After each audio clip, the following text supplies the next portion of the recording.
Courtney, do you see do you and Courtney work together for civics? Because I think civics is one of the major reasons that we just sit back after the vote goes out, because we don't understand that we've just hired someone.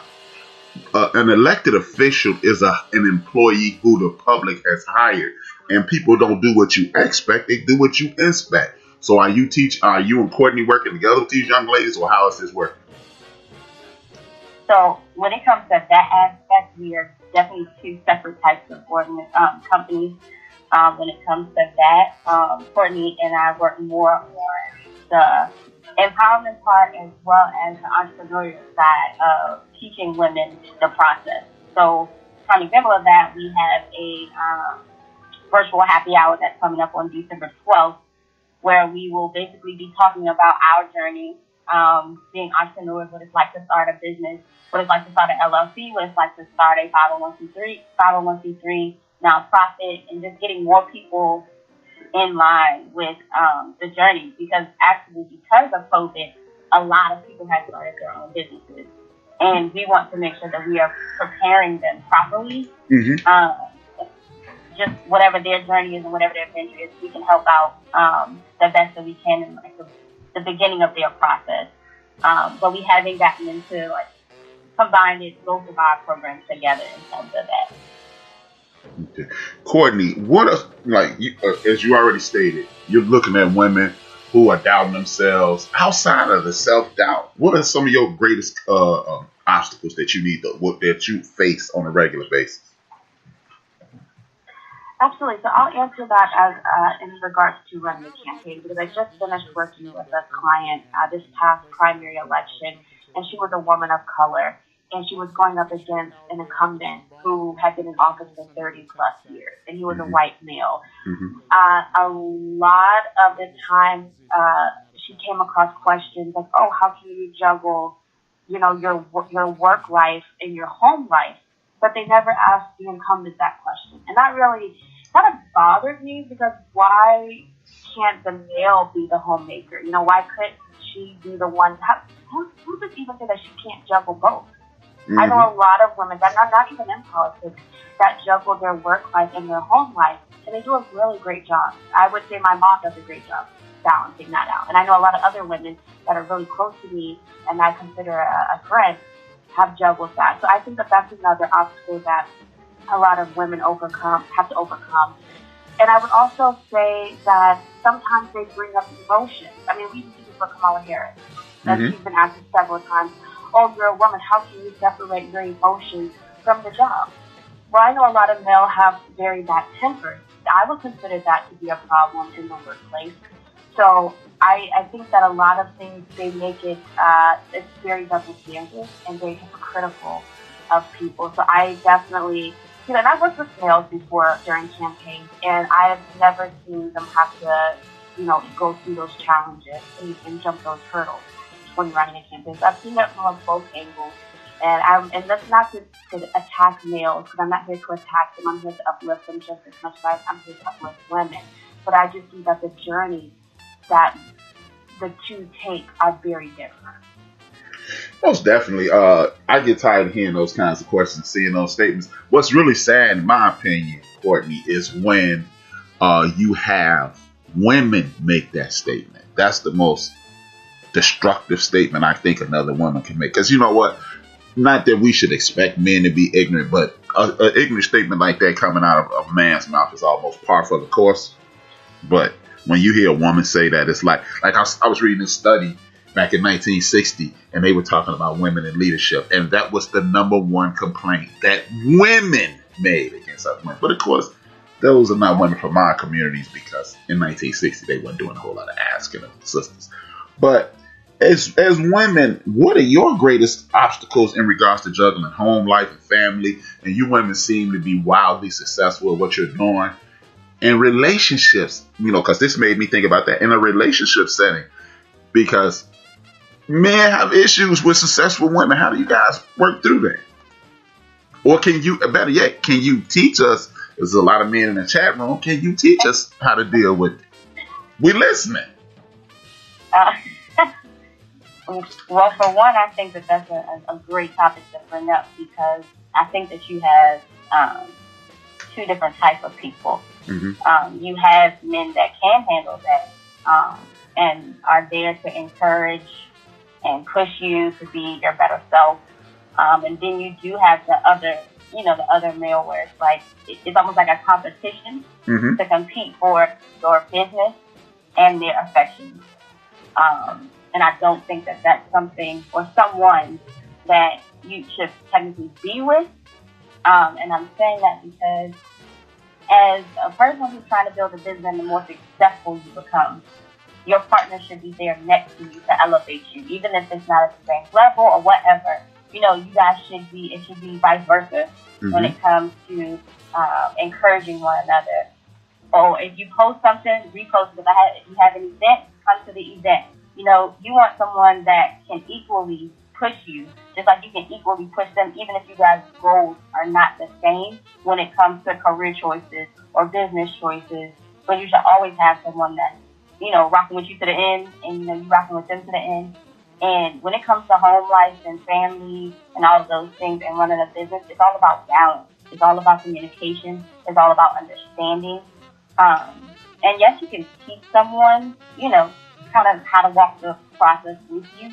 But the other dilemma is that you never want to be in a position, this goes for men and women, to where you are elevating and your significant other, you're having to pull along with you. Because then that becomes more of a burden for you than it does for you to, trying to start to be successful in that battle. I'm not saying that, everyone can't come with you, but some people are there as a hindrance rather than they are on another job. Right. And, and you're trying to elevate yourself. Sometimes you don't have that time to bring along, Tom and Eric and Keisha and all of these people, with you to that level of elevation, just because of where they are in life may not be where you are. And it doesn't mean that you look at them any differently or you love them any less than you did. It's just that you guys are on two different levels. And if the other person doesn't understand that, then you have to question, I think you should question either the level of loyalty between the relationship that you have with them, because everything should be genuine and understood. Excellent. I agree completely with Maya. You definitely have to have someone that's just as successful as you are, just as ambitious as you are, because they're not going to get upset when you have to miss a dinner date that you have planned because you have a last-minute client coming. And you should definitely have someone that's understanding to the hustle, like I like to call it the hustle, and understand the grind, and they're very supportive of you. That you should never be with someone that makes you feel awful about being a business owner. If anything, they should be putting you on to other people and getting everyone else on board with you. So I definitely have to agree with Maya. And then, unfortunately, at this moment, I don't have kids or anyone to take care of. Yeah. So I don't really have too much to say. I just finished my master's program. So I will say, when I was in grad school and starting off my business, it was a little difficult just because I don't sleep. Like I had to just stay up, constantly working on things and constantly trying to submit papers on time before that 11:59 mark on the clock. So that would be something that I had. And for those that are listening, for those that are in school, you can definitely do it. If you have the determination and you have the ambition, you can go to school and start a business at the same time. Yeah. Same thing for me. It's really about the communication for me. Yeah. The person that I'm with, he knows I'm busy for about 4 days out of the week. I can't see you as much as I want to. It's not going to happen. I do try to make time. For me, I always in the back of my mind say, okay, make time. Because you can't go an entire week and just not speak. And I'm very good at that. But there's a couple of hours throughout the day. And that's his time. He knows that. And he's kind of the same way. He's always busy too. So, like Maya was saying, it's good to have somebody who's kind of on the same page and is also doing the same thing. So it's not as much of a conversation as it would be if it were someone else. Okay, that's good. That's awesome.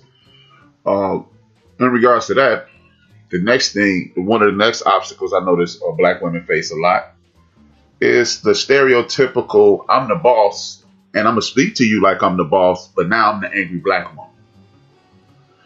How do you guys deal with that? I'm happy to be the angry black woman. I'll be angry if I need to be. That's just the stereotype. I think everybody gets angry. Everybody has their moment. It's only an issue when you're a woman. Right. So, if I'm a bitch, call me a bitch. I mean, I'm sorry. No, you good. You good. Not a problem. That's how you feel. So I'll say this only because I'm looking at it from a different point of view of being the person on the receiving end of that angry person. Okay. I have tried to model my organization and how I function to not be that person. And it's not because the world sees us as an angry black person or black woman, but really because those are the things that I don't like. Okay. Your leadership determines how your staff functions. And if you do not have proper leadership skills, that trickles down to how your staff functions on a regular basis. Most people will go to work because they have to go to work, and they deal with the 9 to 5 and all that stuff because they have to. And sometimes they don't like who their boss is. Now let me be clear. Not everyone's going to like everything that you do, but I have tried my best to make sure that everything that I do for my company and for the people that's a part of my company, I want to show them that I care. I want to show them that they are human beings first before they have ever chosen a position with this company. I want them to know that their feelings matter. One thing I always say is that we expect people to give 110%. But if I'm talking to you today and you can only give me 50%, you give me your 50% and we work from there. I'm not expecting 110% because you can't give that to me. And then something that actually Courtney and I do a lot, whether we're visiting or whatever, we always say, hold on, how are you? How was your day? Where are you right now? Like, where are you mentally? Can you handle what I'm about to tell you or what we're about to go into? Because you never know what people are facing outside of what they're doing for you. So you have to be cautious and you have to be very transparent in being in that boss role, that you don't get so high and mighty that you forget that you want to work the same 9 to 5 to get to the position that you're in now. So you have to just remind yourself that everyone deserves respect. And I'm sure there are people that look at me and the other two ladies as angry black women at some point in our life, because I think the world has set up stereotypes that we are supposed to handle so much more. And I don't think that should be the case. But that's just my opinion. Yeah, I mean, I totally agree with you in regards to that, because that's why even in medical treatment, we are expected, as black people, we're expected to absorb more pain. People don't see us as human beings. I mean, that's why a recent study came out. I think it was a Harvard study that came out that says we live longer when we have a physician that looks like us, because they understand the pain, they understand the anguish, they understand the lifestyle. So yeah, I totally agree with you. And from what you said, I took attitude reflects leadership, and that's exactly what you get. What you put out is what you'll get back. Those are awesome answers. And any other last person? Any other answers? Yeah, I actually don't like that stereotype. And I feel like the odd one. I actually really despise that stereotype about black women. But I also believe that there's a way to have class to demand respect and attention. And I think that black women actually do a really great job. I can't remember the study, but I just saw a study to show that black women are the most educated group of people in the United States, and we're actually the largest group of people that go out and vote. So if we're being the most educated group of people in the United States, and we're the most educated, and I feel that there's a rise of black women business owners, I do think that we are overlooked a lot. I've had plenty of positions in my past where I've got overlooked, and I was overqualified. I stayed after work doing extra hours. I was a paralegal. I was doing extra work for my attorneys that I was working under. And a white male who came in months after I started got a promotion. And I could understand